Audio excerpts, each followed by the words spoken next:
Hola, hola compañeros universitarios. Quiero comenzar hoy una serie de videos acerca del conocimiento del sindicalismo. Quiero hablar de sindicalismo, del contrato colectivo, de los estatutos de nuestra institución sindical, el Espaguas. O bueno, de un Espaguas que espero que un día pueda ser nuestro porque el del día de hoy está secuestrado. Y necesitamos ser claros con eso. No tenemos un sindicato, debemos construirlo. El sindicato que tenemos es un sindicato que viene desde los 70s y que ya a estas fechas está más que achacoso. Es un aparato que ya nada más le sirve a la patronal.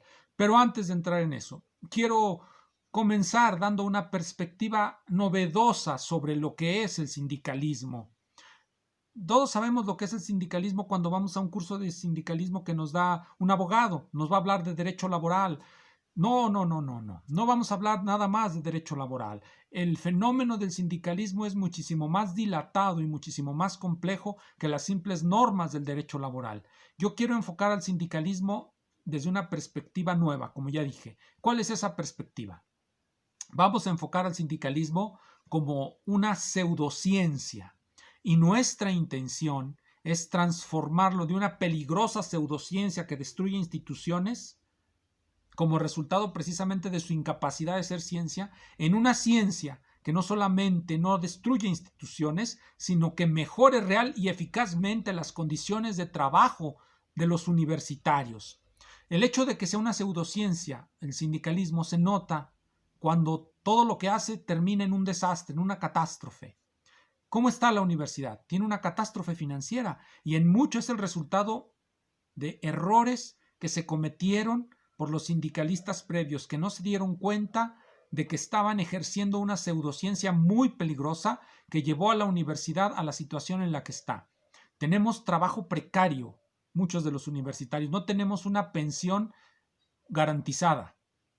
De hecho, la única pensión con la que contamos algunos es el ISSSTE y otros, pues ni con esa. Pero hay algunos que sí tienen una buena pensión y extrañamente es esa pensión la que está quebrando la UAS. Pero yo no quiero que quede la idea de que ellos son los culpables de la crisis. No, los culpables son precisamente quienes no son capaces de planificar las prestaciones.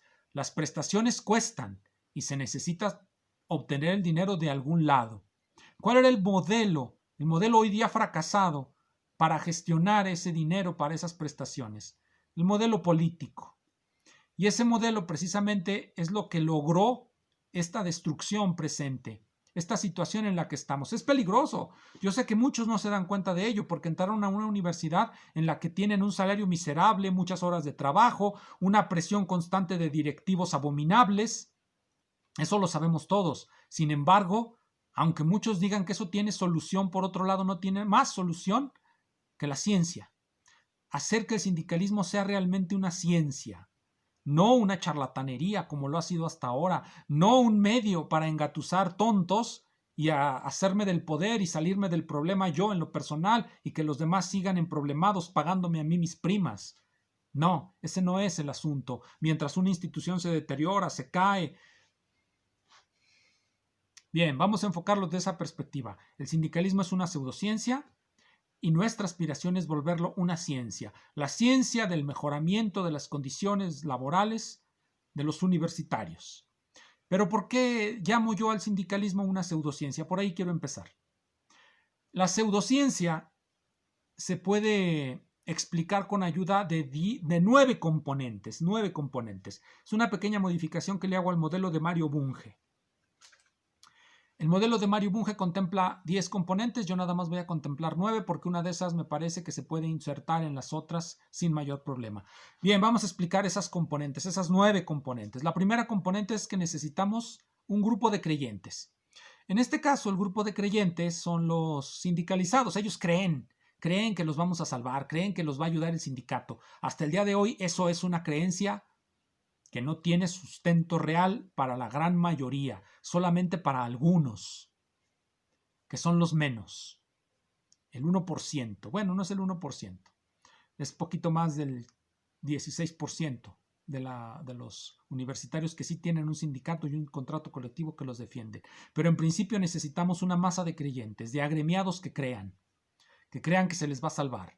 Una sociedad que tolere a los sindicatos. Esa sociedad ya existe. Ya existe un derecho laboral que nos da condiciones para generar sindicatos y hoy día parece que más y mejor. Y debemos de aprovecharlo. Si es que el sindicato que tenemos no satisface, creemos otro. Eso no tiene ningún problema. Una sociedad que lo acoge, que lo ve bien. Entonces tenemos ya las dos componentes básicas del modelo de la pseudociencia, creyentes y una sociedad en la que existe un desarrollo institucional que permite que estas organizaciones medren.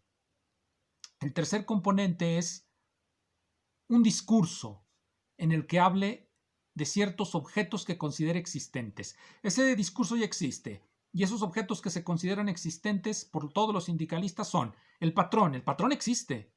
El patrón existe porque es una realidad operatoria que nos puede causar mucho daño. No es una ficción el patrón. Y quien lo vea como una ficción o como un amigo se equivoca. Es una realidad ominosa que está siempre sobre nosotros. El patrón, el contrato colectivo, que también, aunque en estos momentos se ha vuelto casi una ficción, nosotros esperamos en algún momento volverlo una realidad operatoria, es decir, que sí opere. Unos estatutos. Bueno, en estos momentos los estatutos son prácticamente una ficción también. No operan. Ese es el tipo de cosas que están en el dominio del discurso de los sindicatos, el derecho laboral, muchas otras cosas que puedan ir saliendo. Es decir, tenemos los sindicalistas un discurso desde el cual hablamos. Ese es el dominio de nuestro discurso. Después tenemos una filosofía en la que justificamos los entes de los que hablamos, los objetos de los que hablamos en nuestro discurso. Nosotros realmente creemos que los patrones no son ficciones, eso ya lo mencioné, es decir, son entidades operatorias que nos pueden causar mucho mal o mucho bien, que pueden actuar sobre nuestra realidad, sobre la realidad en general. Entonces nuestra filosofía va a ser siempre una filosofía realista, con nuestra ontología que ya mencioné, todos los objetos son parte de una ontología. Nuestra filosofía es realista porque supone que existen independientemente de nuestra voluntad y de nuestros deseos, y eso debemos tenerlo bien claro, los patrones son independientes de nuestra voluntad y nuestros deseos, pero nosotros con la organización podemos afectarlos a ellos también, debemos de ser también nosotros una entidad operatoria y eso se logra con la organización. Si somos un sindicato desorganizado, no tenemos realidad operatoria, somos una ficción. Bien, ya tenemos pues las primeras 4 componentes. El grupo de creyentes, la sociedad que nos acoge, el dominio del discurso y una filosofía en donde justificamos ese dominio del discurso. Viene después el fondo formal. Necesitamos un fondo formal de métodos matemáticos, de métodos lógicos. Necesitamos ese fondo formal. ¿Por qué lo necesitamos? También necesitamos el fondo formal del derecho laboral. Necesitamos todo eso. ¿Por qué? Porque no somos charlatanes.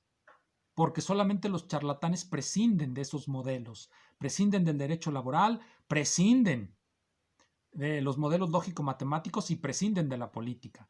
Pero si alguna de estas componentes domina sobre las otras, tenemos tendencia a volvernos merolicos, a pedir lo imposible y a obtener nada. O bueno, sí, a obtenerlo en el papel y que se quebren las instituciones y al final no obtenemos nada, solamente nos quedamos unos pocos con algo y los demás con nada. Entonces, no se trata de eso. Se trata de tomar en serio que se debe tener un fondo formal de derecho laboral, un fondo formal de modelos lógico-matemáticos. ¿Por qué modelos lógico-matemáticos? Se preguntarán. El derecho laboral, bueno, pues parece obvio. Porque las prestaciones cuestan y es necesario modelar matemáticamente cómo se va a comportar ese dinero en el tiempo. Estamos en un sistema económico, hay inflación, el que crea que no existe la inflación está loco, está en quién sabe en dónde. El que crea que simplemente guardando sus ahorros bajo la almohada ahí se va a quedar bien, pues no es así. Podemos hacer ahorros, podemos hacer aportaciones, pero esas aportaciones, si la inflación crece, se destruyen. Y si no son suficientes, no se pueden pagar las primas garantizadas. Se necesitan hacer cálculos. ¿Cuánto dinero se necesita para pagar tales o cuales pensiones? ¿Quién va a aportar? ¿Y en qué cantidades? Eso necesita un modelo lógico matemático, no grilla, no tonterías. Si no tenemos eso, no tenemos absolutamente nada más que un problema entre manos, un problema que nos va a estallar como ya le estalló a esta universidad, la Universidad Autónoma de Zacatecas. Bien, fondos formales, también un conjunto de problemas. Hay muchos problemas organizativos, de cumplimiento del contrato. Son los problemas que se tienen que resolver y se tienen que dar métodos para resolverlos. El sindicato tiene métodos para resolverlos. Esa es la siguiente componente, los métodos. Se necesita también un conjunto de conocimientos acumulados, que es lo que nuestro sindicato parece que no aprende, y debe ser un sindicato que aprenda de sus experiencias. Y finalmente el conocimiento que tomamos prestado de otro lado. Si vamos a construir un modelo matemático, pues necesitamos matemáticas, necesitamos actuarios, actuaría. Si vamos a utilizar el derecho del trabajo, pues necesitamos abogados, etcétera. No debemos ser charlatanes, debemos devolvernos una organización científica que tome en cuenta la existencia del mundo, no que viva del voluntarismo, como se ha vivido hasta ahora y que ha generado todos estos problemas. Bien, vamos a demostrar pues entonces, ya queda claro que esta es una pseudociencia. ¿Por qué? Porque no tiene modelos formales, al menos el sindicato de la Universidad Autónoma de Zacatecas carece de modelos formales. Sus medios para generar prestaciones son puramente políticos, por lo tanto están destinados al fracaso, como lo vemos hoy día, como lo vemos todos los días. No se pagan las cuentas en el ISSSTE porque no hay dinero, y no hay dinero porque se tiene que pagar a los jubilados. Y conste, yo no estoy en contra de que se le pague a los jubilados. De lo que estoy en contra es de la pseudociencia.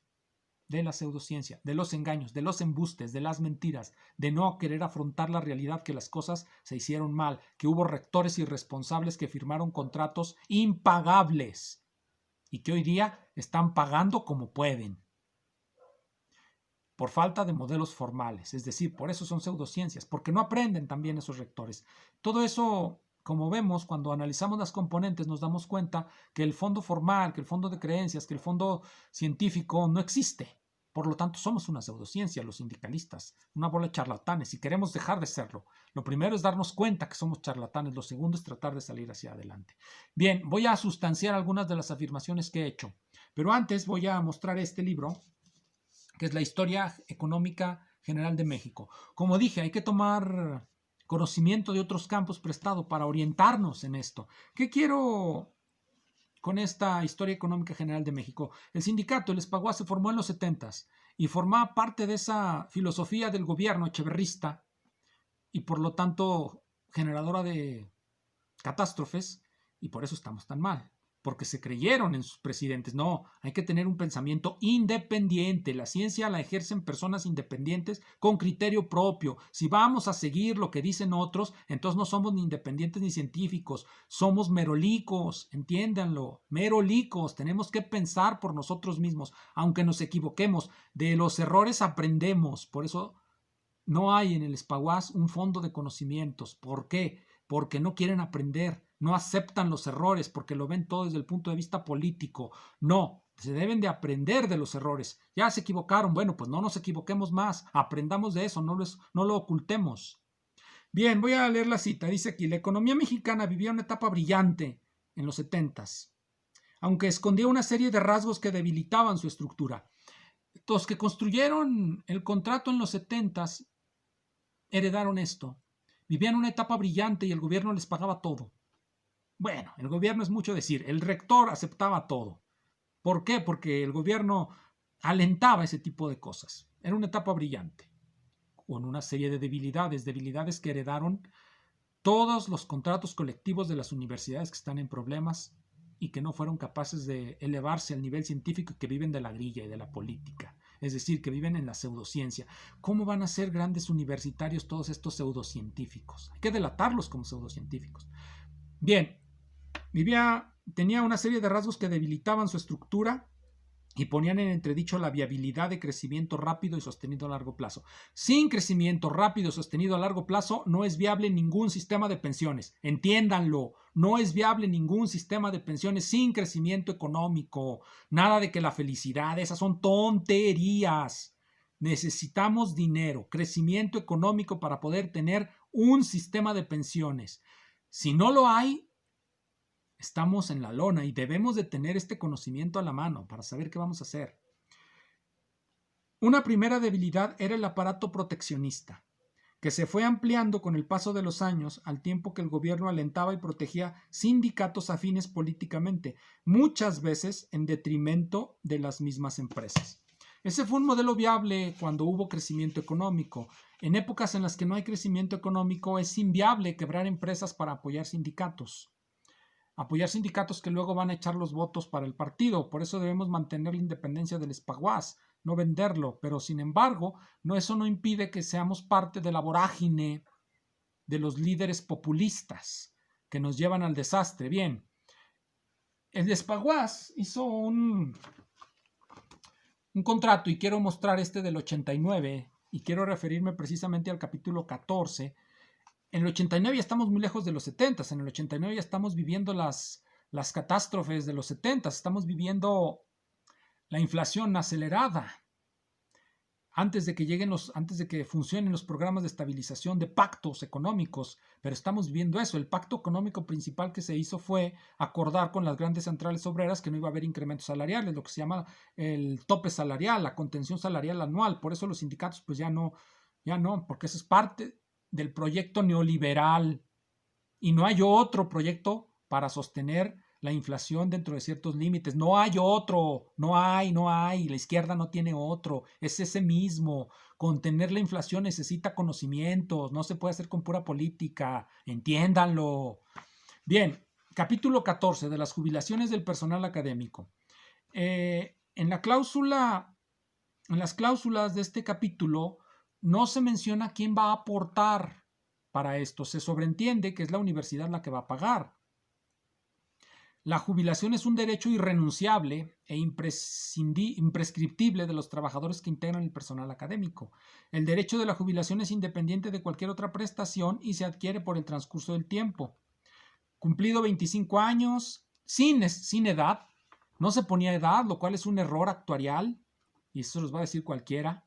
Debe de haber una edad de jubilación, un tiempo de aportaciones. Tampoco se puede hacer cambios de un sindicato a otro porque eso implica un nuevo nivel salarial y por lo tanto tiene que pagar todo lo que no pagó en primas, en aportaciones, porque si no, pues, ¿de dónde va a salir el dinero? Aquí no hay generación espontánea, a menos que ustedes sigan creyendo en el pensamiento mágico. Se tiene que pagar, se tiene que aportar, entiéndanlo, se tiene que pagar. Yo sé que hay muchos en la universidad que no lo entienden, pero bueno, entiéndanlo. Por eso estamos en problemas, por esa incapacidad de comprender la realidad. La realidad es así. Se necesita aportar para un sistema de pensiones. Y tan la realidad es así que este sistema de pensiones no funcionó, entiéndanlo, no funcionó, por eso ya no existe, nada más quedaron los rentistas de este sistema, esa fue su ganancia, no ganaron nada, siguen medrando del presupuesto universitario que no crece y no va a crecer porque el proyecto de modernización neoliberal es el único proyecto educativo que hay, no hay otro, no lo hay, entiéndanlo. Entonces, si ya entendimos esto, nos daremos cuenta que necesitamos la ciencia. Obviamente ya se generaron todos esos problemas precisamente porque no se aplicó la ciencia. No hay aportaciones, no hay edad de retiro. Hay 3 modalidades de retiro, entre 15 y 20, entre 20 y 25. Es decir, se van con un 60, 80 y 90 y 100% de su salario. ¿Qué sistema de jubilaciones puede funcionar así? Ninguno, ese no funcionó, entiéndanlo, no funcionó. Y el que tenemos nosotros está en riesgo de tampoco funcionar, es más, está en riesgo de que ni siquiera exista. ¿Qué vamos a hacer, compañeros? ¿Cómo vamos a resolver eso? Ya no tenemos el presupuesto universitario para disponer de él. Los rectores de hoy en día ya aprendieron que firmar eso pues los lleva a la catástrofe. Ya no lo van a firmar a menos que pongamos uno que sea amigo y que se aviente ese boleto de ponernos a todos en un sistema de jubilaciones con cargo al presupuesto universitario, que no crece porque el proyecto de modernización neoliberal no va a cambiar. Esa es una realidad, no va a cambiar ni hoy ni en 10 años. Así es que piénsenlo bien antes de creer en Mesías. Bien, eso es lo primero que debemos de tener en cuenta. Necesitamos un sindicalismo científico. Y científico quiere decir presentar propuestas para salir de los problemas, propuestas que tengan un fundamento. ¿Cómo va a pagar la universidad lo que le debe al sindicato? Eso debería ser un problema de la universidad, pero sabemos que pues en la universidad quizá no haya la capacidad. Se vuelve, por tanto, un problema nuestro. Podemos hacer caso omiso y simplemente exigirle a la universidad. A ver hasta dónde llegamos. Bien, nos vemos en el siguiente.